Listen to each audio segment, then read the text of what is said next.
As jy reg is om vanaand die moeilike vrae te beantwoord, wil ek hê met die persoon langs in jou standpunt sê, dit gaan nou diep raak. En stam so met die ander persoon om te sê, hier is iets niets wat Loandre doen, hy het dit nog nooit gedoen nie. So kom ons kyk, het doen hy dit nou. Ek wil graag vir julle die vraag vra. Hoe weet jy dat jy in die regte kerk is? En omdat ons redelik min is vanaand, dink ek ons kan dit 'n lekker, interaktiewe aand maak. Dit is ons verhoudingsmaand. Dit is ons derde laaste aand. So kom ons maak dit ietsie lekkers. So hoekom dink jy, is jy in die regte kerk? En eintlik wil ek 'n opvolg daarvoor vra. Wat is 'n Christen? Want as ons tog in 'n kerk is, moet ons tog weet wat is 'n Christen. Ons moet tog weet hoekom ons in 'n kerk is. Nou, ek gaan nie nou vra wie hier weet wat is 'n Christen nie. Ek hoop julle hierso weet wat 'n Christen is. As julle nie weet wat 'n Christen is, ons gaan nie gaan ons 'n altar call vinnig doen en dan gaan ons vinnig vir julle enetjie maak. Maar ek wil vir julle vra om julle fone uit te haal. En ek gaan bietjie julle kennis leer ken. Ek gaan vir julle basiese teologiese vrae vra oor die Christen geloof. En ek wil sien hoe is julle algemene kennis om dit te bewys. Jy kan vir my daai Mentimeter opsit asseblief. So julle gaan die QR code scan en dan wil ek hê julle moet klik wat julle meer saamstem. Nie die wat vals is nie, klik die wat jy glo is waar. Klik daai ding wat jy meer saamstem en wat jy glo is ons geloof. En ek gee dit 'n oomblik. Soos julle kan sien, die eerste een daarso is, the Bible is God inspired word. Faith without works is dead. Yes, my ek gaan hom hierso lees, dan gaan hy beter wees. Baptism is what saves you. Jesus is God's first creation. The Father is God, the Son is God, and the Holy Spirit is God, and there is only one God. Ek dink daai is die eerste slide. As julle nog nie gewout het nie, vout. Ek sien nog net 2 het gewout. So kom ons vout alles wat jy meer saamstem. Kies dit daarso.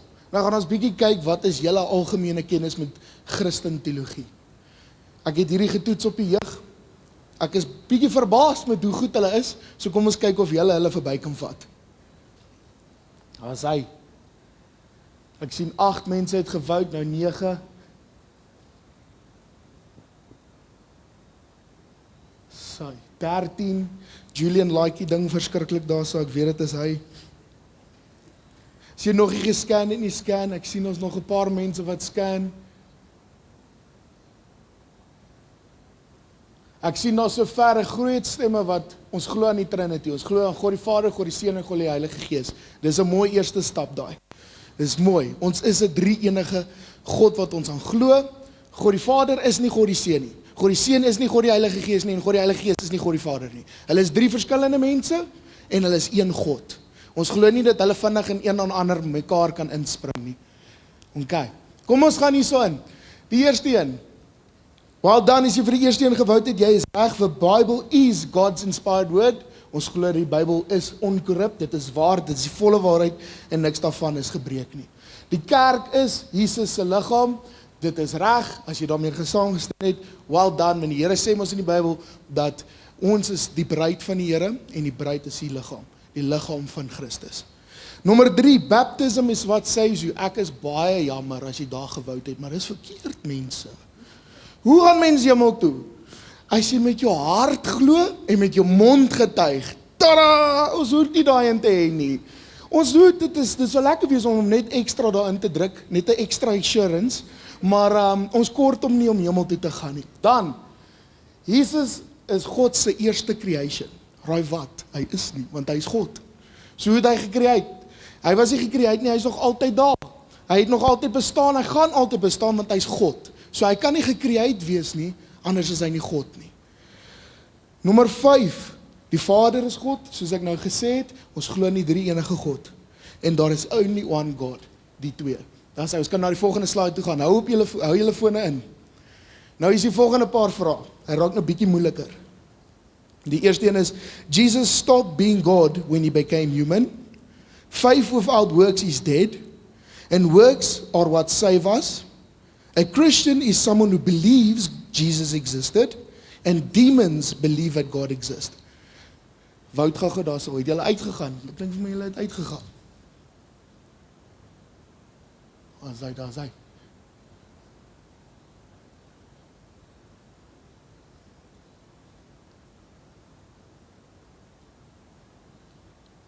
Sover kan ek sê, julle ken julle Bybel. Well done. Well done. Ek is trots op julle. 22 van die 42 wat gewoud het, daar sê ons hoef nie te tel vanaand nie, daar sê hoeveel ons is.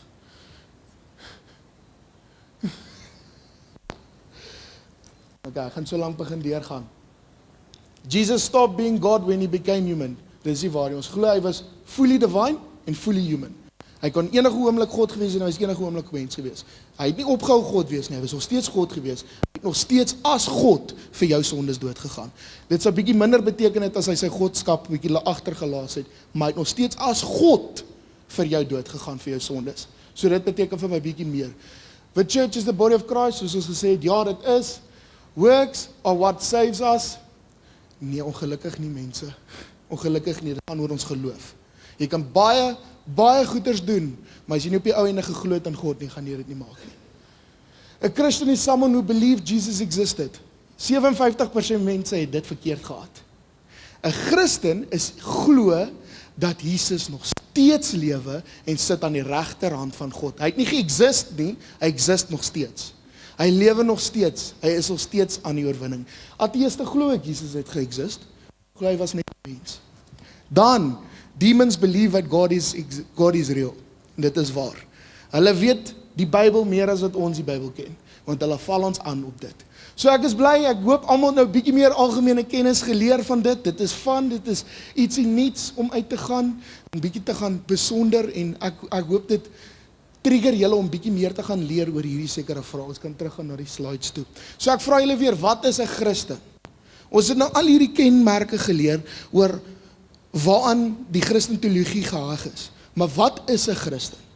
'n Christen kan iemand wees wat in Jesus glo. 'n Christen kan hierdie en daai wees. Maar wat 'n Christen is vir my baie mooi.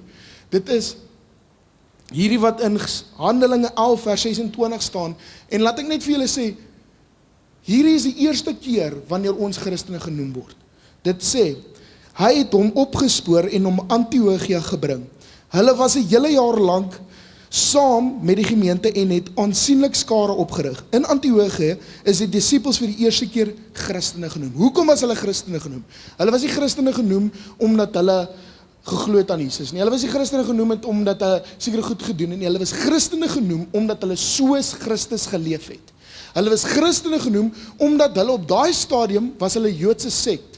Toe Jesus dood gegaan het en die geloof het begin opstaan, het Caesar hulle gesien, hier is 'n nuwe geloof wat opstaan, maar ons noem dit net 'n Joodse sekt. Dit is 'n Joodse geloof, hy gaan nie veel significant wees nie, hy gaan nie groot raak nie, maar toe begin hulle groei, en hulle het gesien, hierdie mense is nie dieselfde as die Jode nie. Hulle is liefdevol. Hulle gee om, hulle praat mooi, hulle deel brood, hulle praat fellowship, hulle koinonia beteken ons fellowship, hulle wil een wees met mekaar. Daar is nie ek probeer beter as jy wees nie, daar ek probeer jou saam met my in die hemel kry. Dit was ietsie wat hulle nog nooit beleef het in daai tyd nie. In die ancient Romeinse tyd was dit heeltemal anders. Dit was, ek moet jou doodmaak om bo te kom. En nou kom hierdie geloof in van totale liefde. So, hierso word ons deur buitelinge die eerste keer genoem Christen. Ons het nie onsself Christen genoem nie. Die woord kom van buite af. So eintlik wil ek vir julle sê, as iemand vir jou vra, wat glo jy? En jy sê vir hulle, ek is 'n kind van Jesus. Ek is wedergebore. Ek glo. Moenie dit sê nie. Ouens, wees trots om Christen te genoem te word, want dit beteken I'm Christ-like.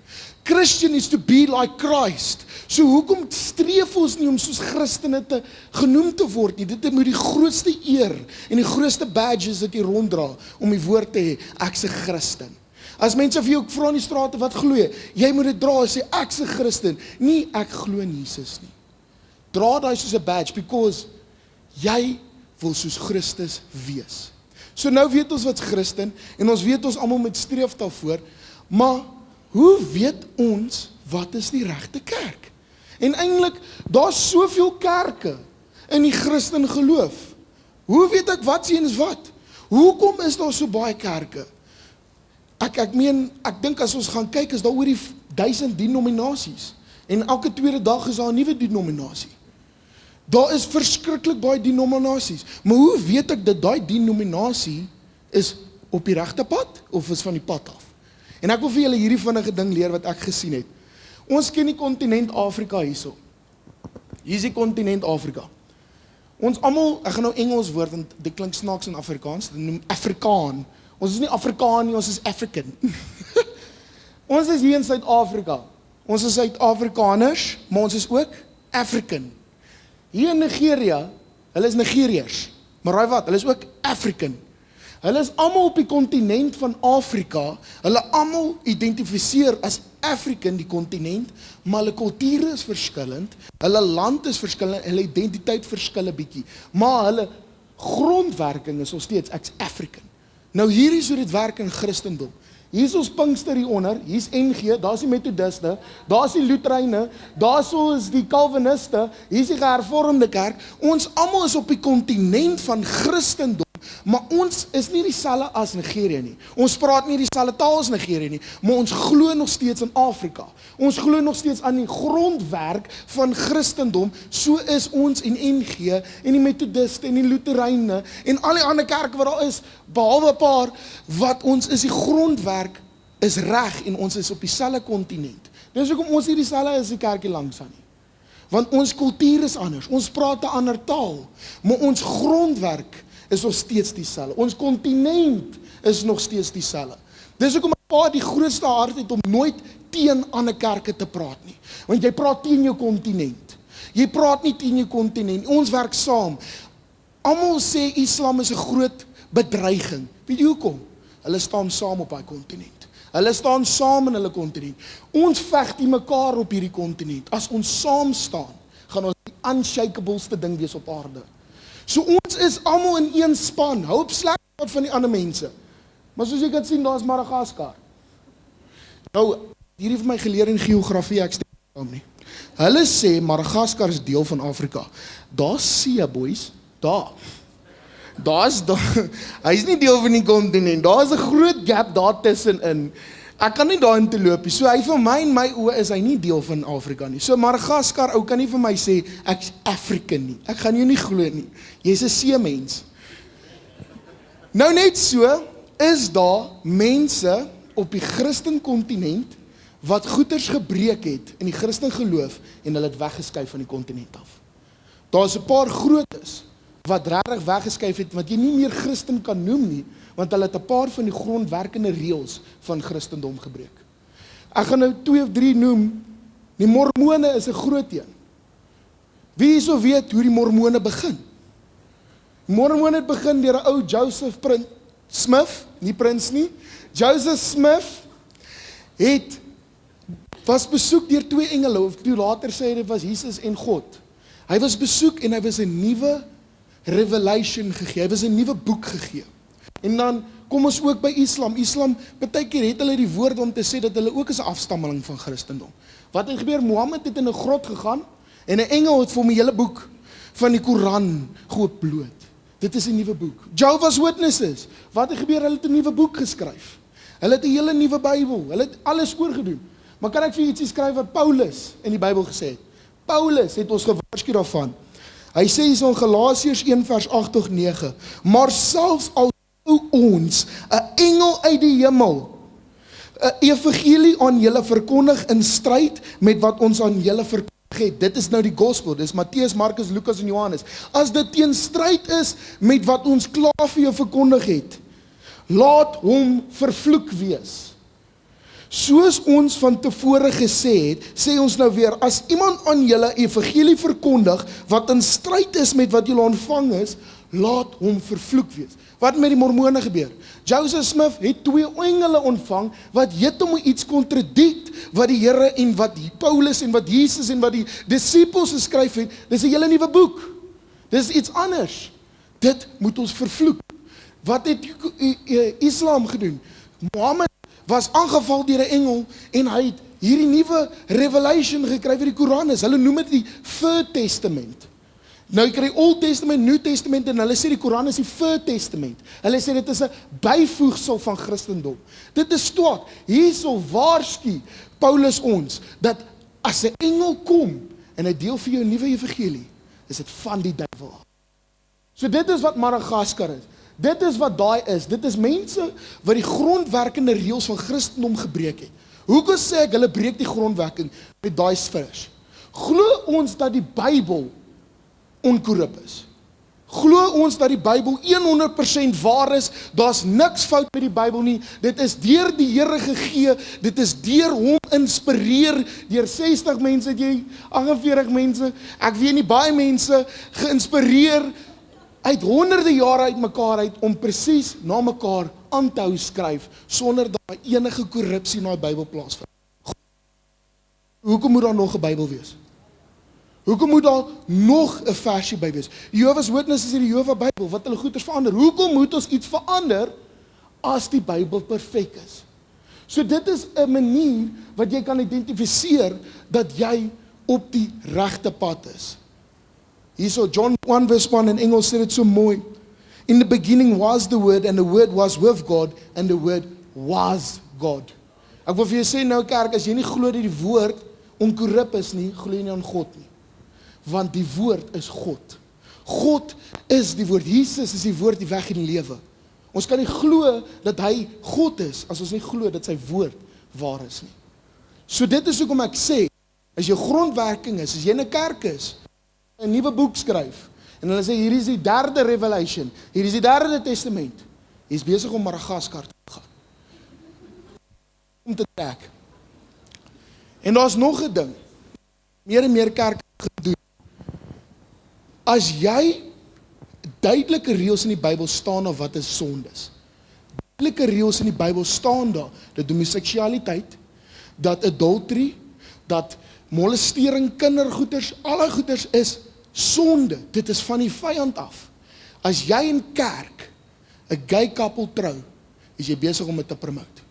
Dan is jy besig om Madagaskar te wees. Want jy laat toe in hierdie heilige tempel om te sê dit is oukei. Dit is oukei om sulke goeders te proef en dan is jy besig om Madagaskar te word. Jy's nie meer op die kontinent nie, want jou grondwerking is besig om te breek. So julle vra my nou die hele tyd, wat is die grondwerking? Ek praat van die grondwerking. Okay, my kerk het nie die goeders verander nie. Hulle glo nog steeds aan die original Bybel. Maar hoe weet ek nog steeds of dit die regte kerk is? So nou wil ek julle 'n bietjie kerkgeskiedenis gee. Is julle reg daarvoor? Die wat nie goed gedoen het in geskiedenis in skool nie, ek is jammer. Ons almal weet dat Jesus het gesê, Petrus, op jou gaan ek, jy's die klip van die kerk, op jou gaan ek die kerk bou. Ons weet dit. Petrus was gestig om die kerk te laat versprei. Paulus het hom gehelp om dit te versprei, en die kerk het versprei, baie vinnig. Toe word dit onwettig om Christen te wees. Vir 300 jaar was die Christene lelik verdruk. Hulle was doodgemaak, hulle was op straatlampe langs die strate gesit en aan die brand gesteek. Hulle was in gladiator games gegooi om geëet te word die leeu's. So in daai 300 jaar kan ek sê dat die Christene was so bang om bedrog te pleeg aan die woord, dat die woord presies dieselfde gebly het as wat die disippels het aan hulle gegee het. In daai 300 jaar was hulle so bang om enige bedrog in die woord te pleeg, want hulle was so onderdruk dat hulle net tyd gehad het om die gospel te deel aan die mense. Hulle het nie tyd gehad om die goeders deur te dink nie, want hulle moes net mense gaan vertel het, want hulle sou nou doodgemaak geword het. Maar 313 na Christus was Emperor Constantinople, Emperor Constantine, het hy Christendom wettig gemaak in die Romeinse Empire, in die Romeinse Ryk. En toe begin Christendom versprei, en dit begin toe sekulêr raak, eintlik mainstream raak. Christendom het begin die inding word. Mense het begin bietjie meer tyd spandeer het, so hulle bietjie meer gaan dink oor dit. Hulle bietjie meer teorie gaan kry oor dit. Hulle bietjie meer gaan besonder en navorsing gaan doen oor dit. So toe kom daar bietjie stryery oor sekere goeders. Daar's mense wat van die pad af gegaan het en dan het hulle die gnostiek, die gnosniste genoem. Hulle het geglo dat jy self Jesus kan word as jy wil. Jy kan self God word as jy 'n sekere manier lewe. Daar is sekere mense wat van die pad af gegaan het omdat hulle nie meer onderdruk is nie. Omdat hulle nie meer die challenge op hulle gehad het om net te gaan versprei nie, het hulle bietjie meer relaxed geraak. Hulle bietjie meer gaan bestudeer, bietjie hulle eie feite probeer indruk, in plaas van om die goeders te lees wat die Here vir ons gelos het. En toe sien en Constantine dat hier is 'n groot probleem, dat Christendom is besig om te skeer, want hulle beklei so tussen mekaar, dat hulle nie weet wat is waar meer nie. En dankie die Here vir hom, want hy het toe besluit om almal, al die leiers in die Romeinse ryk bymekaar te roep, in Nicea, in Antiochia. In Nicea het hulle almal bymekaar geroep, en wat hulle gedoen het, hulle het 'n vergadering gehou, waar hulle besluit het, al die Christene, al die groot Christenleiers op daai tyd, het besluit, wat is die grondwerkende reëls van Christendom? En van hierdie dag af, ons, as Pinksterkerk, en meerderheid kerk wat jy buite sal sien, glo aan hierdie. Wat daar uitgekom het, is die Nicene Creed en die Apostolic Creed. Die Nicene Creed is wat daar uitgekom het presies, en later dan het ons die Apostolic Creed gemaak, om dit te verminder, van die Gen Z gaan nie al lees nie. Ek grap. Ons het dit net bietjie verkort, om het makliker te laat lees. Maar ons glo, en ek gaan dit opsom in die Apostolic Creed, ek glo in God die Vader, die almagtige skepper van die hemel en aarde. Daar is die eerste een, ons glo in God die Vader. En in Jesus Christus, sy enigste gebore seun, ons Here, wat ontvang is van die Heilige Gees, gebore uit die maagde Maria. Daar's klaar 3-4 verskillende goeders. Ons glo dat daar 3 verskillende gode is, maar hulle is een God. 3 verskillende mense is, maar hulle is een God. En dat Jesus gebore uit 'n maagde uit. Daar 3 goeders. As jy daarin verkeerd glo, is jy besig om van die pad af te gaan. Wat gelei het onder Pontius Pilatus, gekruisig is, gesterf en begrawe is en neergedaal het na die hel. Wat op die 3de dag weer opgestaan het uit die dood. Daar's al. Hy lewe, mense. As 'n kerk vir jou sê, hy kom eers oor 1000 jaar terug, hy het nog nie opgestaan nie, dit is leuns. God lewe, hy sit aan die regterhand van Vader, en hy wag om ons weer terug te verwelkom. Hy opgevaar, wat op die 3de dag weer opgegaan het uit die dood, opgevaar het na die hemel, en sit aan die regterhand van God, die almagtige Vader, waarvandaan hy sal kom om die lewendes en die dooies te oordeel. Hy kom terug. Ek glo in die Heilige Gees, ek glo aan die heilige algemene Christelike kerk. Daar's die groot ding, mense. Jy kan nie jouself 'n Christen noem en nie sê jy kom kerk toe nie.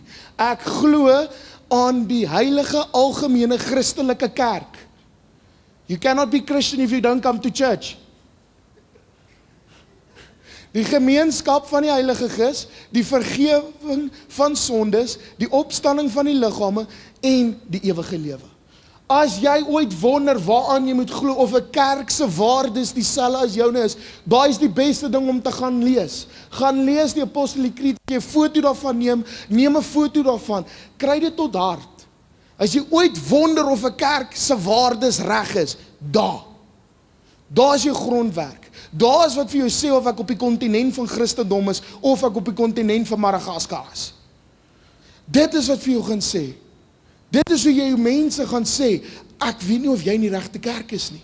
Want help jou broeder. As jy sien jou broeder is besig om Madagaskar toe te gaan, help hom. Help hom deur om hierdie goeters te wys. Hierdie goeters het ons uit die Bybel uitgekry. Is dit nie opgemaak nie? Dit is deur al die slimste leiers wat saam besluit het, hierdie is wat ons gaan glo. Hierdie is wat die Here se woord is. So, ons het hier uitgekom. Ons glo in die Apostolic Creed. Maar ons, as Pinksterkerk, glo ook in die Handelingkerk. Party mense glo in die Apostolic Creed, party kerke daar sal glo presies aan dit, maar hulle glo dat die Handelinge gebeurte, wat die Pinkstersondag was, wat alle goeders wat gebeur het, het doodgegaan met die apostels. Ons glo die Heilige Gees lewe. Daar staan die Heilige Gees lewe. Ons glo die Heilige Gees beweeg nog steeds. Ons glo in hierdie, maar ons glo ook die Heilige Gees. En die Handelinge het nie geëindig. Handelinge het nie geëindig. Gaan lees die boek van Handelinge. Hy eindig nie, hy gaan nog steeds aan met ons. So nou vra ek weer, hoe weet ek is in die regte kerk? Ek leer nou vir julle wat is 'n Christen, ek leer vir julle wat is die kontinent, ek leer vir julle dat ons nie teen ander kerke moet sleg praat nie. Ek leer vir julle wat is die grondwerking van Christendom. Maar daar is nog steeds so baie kerke, want die NG Kerk glo in hierdie, ons glo in hierdie, Ewige Lig glo in hierdie, Unite glo in hierdie, almal in hierdie area glo in hierdie. Hoe gaan ons weet wat se kerk is vir my? So dan gaan ek dit bietjie easier maak vir julle. Hoe gaan ons weet of hierdie kerk my kerk is? Hoe gaan ek weet die kerk waar ek nou is, gaan my kerk wees? Ons gaan kyk hoe die disippels, ons gaan kyk hoe het hulle kerk gehou toe Jesus hulle verlaat het. En dit is baie maklik. Die kerk daai tyd het gegaan, en hulle het van Jesus gepraat. Jesus was sentraal gestel. Jesus was the only thing important.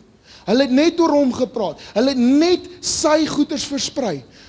Dit was die belangrikste ding. Ons is 'n Christenkerk.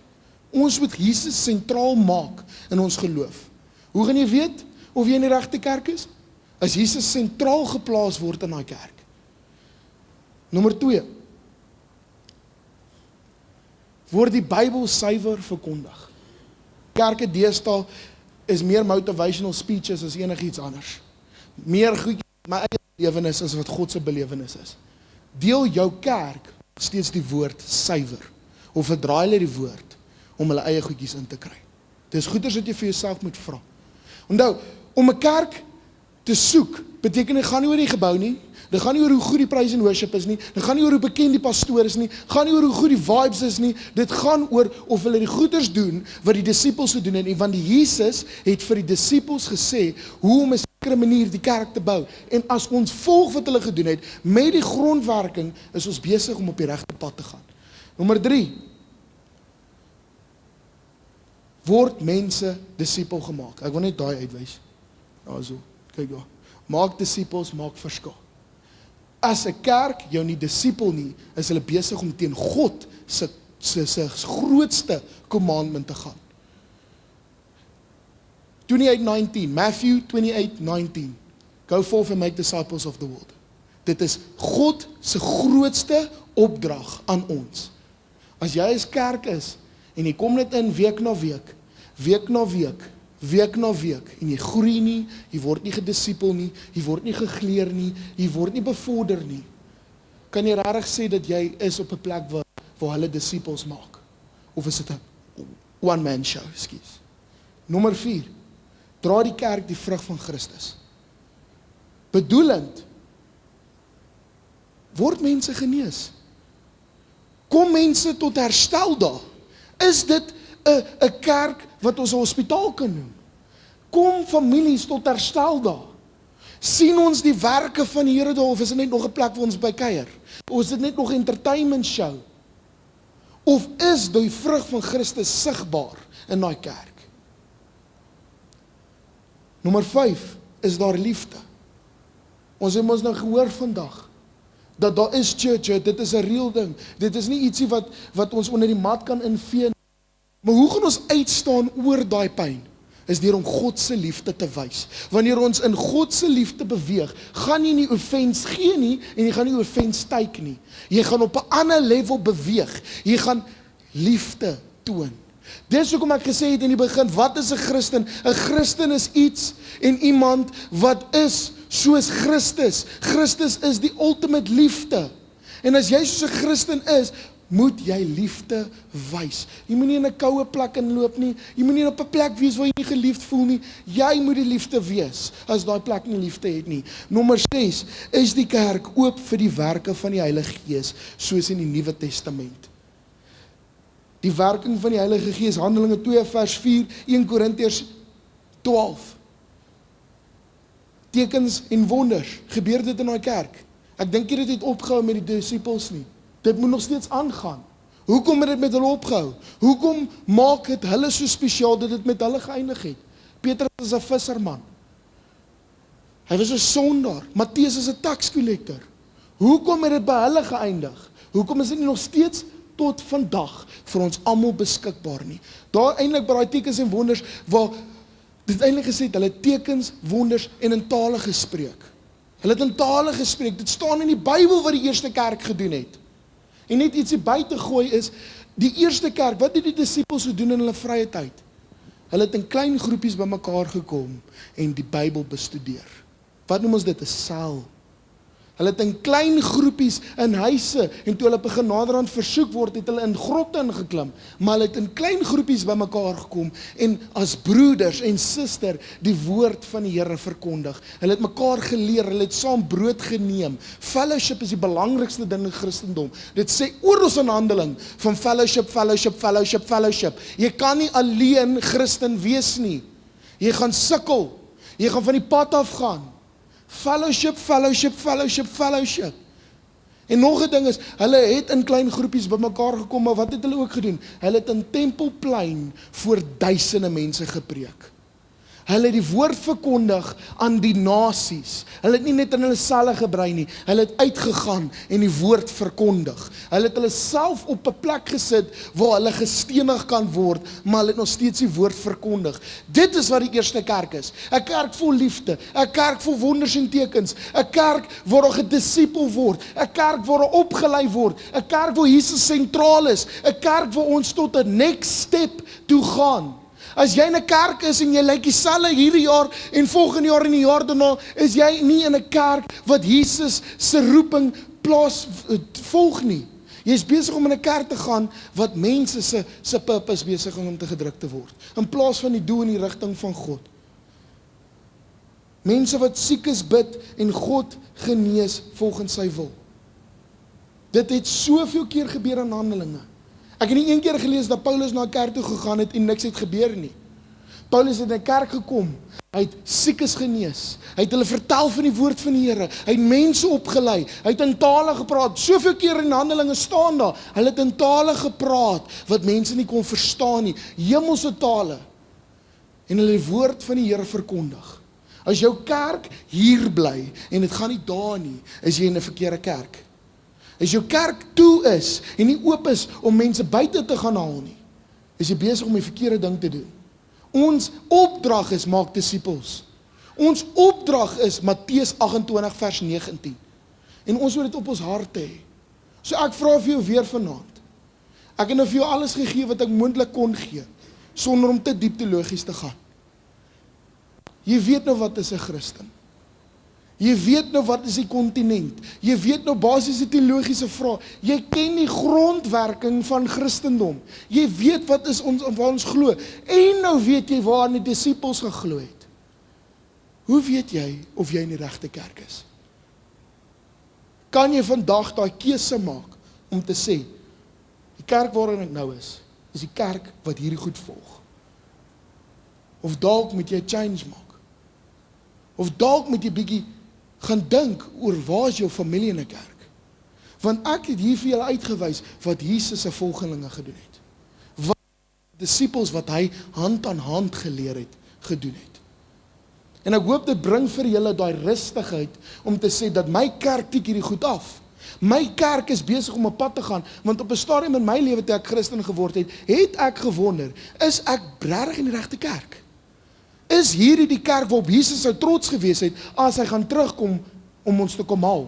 Of gaan hy vir my sê, "Jy's, dis daai groepie. Hulle sleep ek maar later aan saam. Hulle is daar heel agter in die groepie want hulle is baie weird. Maar hulle is op die kontinent. Hulle is daar Lesotho se kant."